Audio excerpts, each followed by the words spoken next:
Ukraine യുദ്ധം അവസാനിപ്പിക്കുന്നതിനായി Saudi മധ്യസ്ഥതയിലുള്ള സുപ്രധാന ചർച്ചയ്ക്ക് നാളെ തുടക്കമാകും. യുക്രൈൻ യുദ്ധം തുടങ്ങിയ ശേഷം ആദ്യമായി റഷ്യ-US മന്ത്രിമാർ ഒന്നിച്ചിരിക്കുന്നുവെന്ന പ്രത്യേകതയും ഈ യോഗത്തിനുണ്ട്. ഈ മാസം ട്രംപും പുടിനും സൗദിയിൽ നേരിട്ട് കണ്ടേക്കുമെന്ന റിപ്പോർട്ടുകളുണ്ടെങ്കിലും ഇരു രാജ്യങ്ങളും തീയതി സ്ഥിരീകരിച്ചിട്ടില്ല. സൗദിയുടെ മധ്യസ്ഥതയിൽ യുക്രൈൻ യുദ്ധം അവസാനിപ്പിക്കാനുള്ള ചർച്ചക്കാണ് റിയാദിൽ നാളെ തുടക്കമാകുന്നത്. ഇതിനു മുന്നോടിയായി യുഎസിന്റെയും റഷ്യയുടെയും ഉന്നത സംഘം ഇന്ന് റിയാദിലെത്തി.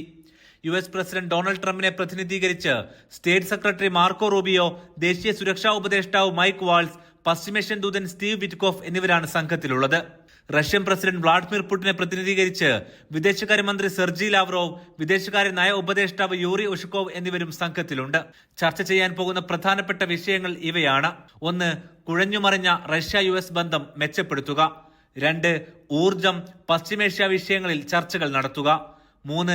യുക്രൈൻ യുദ്ധം അവസാനിപ്പിക്കാനുള്ള ചർച്ചകൾക്ക് തുടക്കമിടുക. നാളെയാണ് ചർച്ചകൾക്ക് തുടക്കം. യുക്രൈനിൽ നിന്നും പിടിച്ചെടുത്തായി പറയുന്ന ഭൂമി വിട്ടുകൊടുക്കില്ലെന്ന് റഷ്യ ഇന്ന് ആവർത്തിച്ചിട്ടുണ്ട്.